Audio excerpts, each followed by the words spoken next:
It was just over 8 years ago that a Tucson shooting spree killed 6 people and wounded 13, including then Arizona Congresswoman Gabrielle Giffords. Those injuries forced Giffords to resign from Congress, but not from public policy debates, as Cronkite News reporter Alyssa Klink reports from our Washington bureau.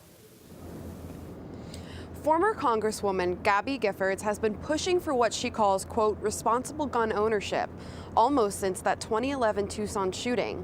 Like her recovery, it's been a long struggle, but one she is not giving up on.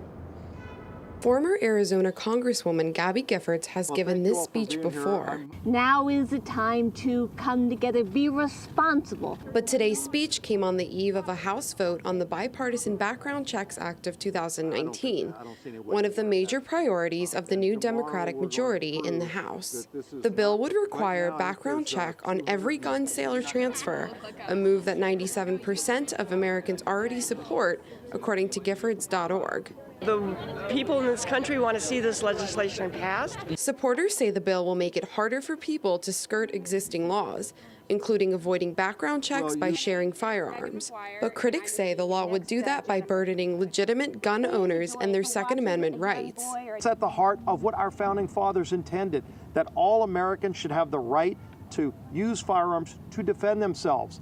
And defend others, says Congressman Randy Weber, a Republican from Texas.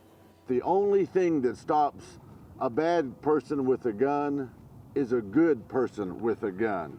Despite opposition from most Republicans in the House, the bill is almost assured passage since it has 233 co-sponsors. Its fate is less certain in the Senate, but Giffords, speaking in the shadow of the Capitol today, had a message for supporters of the bill.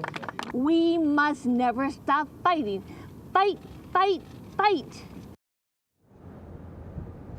While Arizona Democrats are signed on to the bill, the state's Republicans have not. Congresswoman Debbie Lesko, a Republican from Peoria, said on the House floor today that the bill is, quote, well-intentioned but will not solve the problem. In Washington, Alyssa Klink, Cronkite News.